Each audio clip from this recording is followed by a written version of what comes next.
ويدو برتي إذ ميكين يوم صبامنا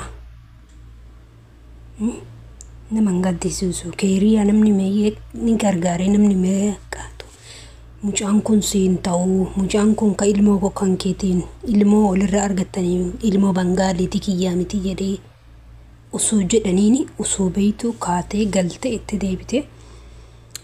السلام عليكم ورحمة الله وبركاته. هردو صوتا قبل من توتكي جرى جرتو هيا قبدو سنين جدا أكم جرتمي واني كينا دبتن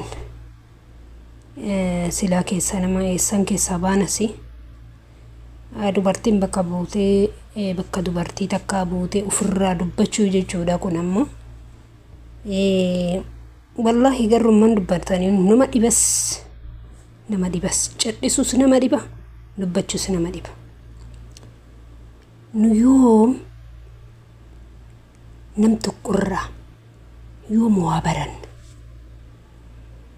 namni tokko yoo namaan jedhe ka tokkollee fudhatte aha namni marti waa namaan jechuun marti waan kan irra maa xiyyeeffate maaf naan jedhe laata wanti kun booda ta'inna laata jedhee osoo namni tokko jiruu ufiis tanas ni beeka tilmaamaan odoo deeme jedhan akka kiyyatte jechuudha uf madaalchisa. Nuti dubartiin yoo mucayyoon tun waggaa 10 gad biyya namaa keessan turre waggaa 10 kana iddoo tanatti nama makamtee nama san wajjin bultii ijaarattee bultiin isii suyyoo akka gaariitti akka isiin barbaaddutti hin deemnee fi humni isii ka waggaa dheeraa ifaa jirra ka yeroo gabaabaa nama sanii waliin makamtee dhabdeet urra isii qoccaa. Maaliif jennaan dubartiin gaafa ilmee argatte tokkoffaa eega bultii seentee yoo ilmee argatan akka kaleessaa sanii miti akka kaleessaati miti obboleeyyan kiyya. Nuti yoomuu waa beeyin yoomuu waa barannaa yoomuu ka ollaa irratti yoo mudatame yoo waa beekuu qabne tokkoffaa namni kuni mucayyoo tana wallaahi gurbaan kun jechuu miidiyaa irratti anis argee jiras arginee turre gaarii gaafa inni gurbaan hagas godhe jechuudha. Ilmoon kiyyaa miti iyyuu ka bangaaliiti jedhee qullaa isii gadi dhiisee ta'ii namichi kuni mucayyoo tanaaf waa hambifatee gaafsan namni kun naafi nan bifanne borullee sanuma jenni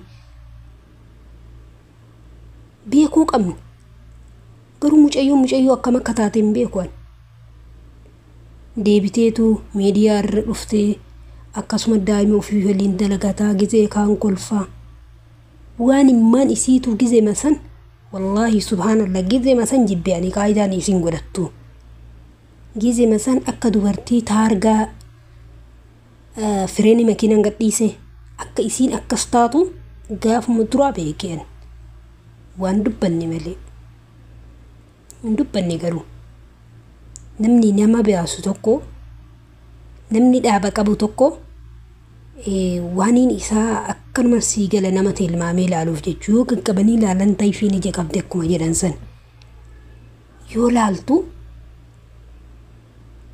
ma adri akkaataan isin gogodatu harkaan isin gogodatu si dhiba gizima sanuu jechuudha.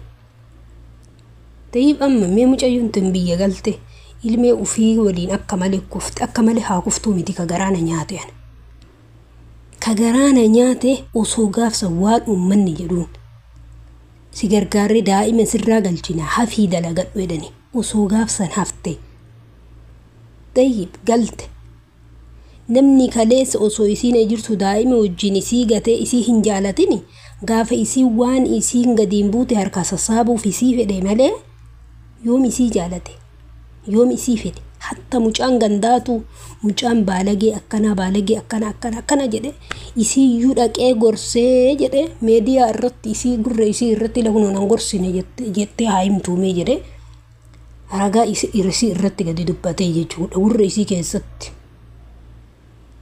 Garuu nuti dubartiin koi maali gowwaan ni garuu dubartiin ni gowwoomatti nama akka kana gowwoomate jiruuti argeen beeku jiruuti haati ilmaan shaniitu bar yeroo ammaa jechuudha yeroo ammaa haati ilmaan shaniitu abbaa manaatiif qumna gariifitti lakkaan jirtu haga xurii qeensa keessaatitti waan tokko dhalteetti hin fakkaatu jechuudha haati ilmaan shaniitu. Ati umrii kan kee kanaan mucayyoon tuni umrii kan kee kanaan maaltu si cannaqee ilma abbaan hin beeku jedhe ati hin beekin jechuu kootii miti ammoo beeki. Garuu isuma san galchite osoo gaafa san tattaafatte hadha eessa jirta? Baatii haganaa keessatti eessa jirta? Baatii 10 moo hagamna fakkaatee galte. Achi asoo achuma asii namni kuni kalee waanaan hambifanne dubartiin takka bar dubartiin lubbuu qabdu gaafa abbaan mana maatii isii yookaan obboleeyyan isii jala arrabsayyuu hin cadhiftu yoo dubartii dayyuusa taate malee dayyuusa. Inni si fuudhee malee si akka fedhe si dhaanachuu danda'a akka fedhe si godhuu danda'a. Garuu achi darbee gaafa inni maatii kan keessi kee si jala tuqe ati maal jettee teetta waliin? Maal jettee teetta isa si qotamti qabriin? Gaafa maatii kan kee tuquu gaafa maatii kan kee takka takkaan tuttuquu eegalee bar sisifannisee jechuudha. Dayyuusni akkana tun baay'ee jira dhugaa dubbachuuf. Takka bakka seentuu fi bakka teettuu fi bakka see wanni ilaallan fakkeenyaa fi maatiin gizee nama gurguranii achi darbanii zarii filadhaa jedhanii bar nama ibaadaa qabu ta'u hundee isa duuba filadhaa hundee isa duuba qoratanii itti kennan. Akkanumatti walumaa ka'aniitumaan karataratti hindee hin kennanis karatara faanas intaltii wanni taate bakka hundee san jibbaniyyuu intala tarteeyyuu hin galchan. Wallaahi laazim hin galchan. Yoo isin hundee hin taane bira buute hin deebisan bakka sanii jechuudha. Maatiin qulqulluun maatii baalagaa irra bo'oo buute gittitti funyaan qabanii isii galchan. Garuu isii nama ilmee isii waakkatee nama satirii isii kullaa gadi baasee barren gurbaan kun. Maa inni qoy moo dhiiratu dhabameeti qoy keessa jalatti umrii kan kee kanaan umrii tante qacaleedha baraati gana qaxalee bareedduu tanaa bar. Ish wallahi na dabbartee ani gizee tokko dubartii na aarsiti yaa ki odu sikinetin naqanii zaqanii. Ish bartii yoo jedhu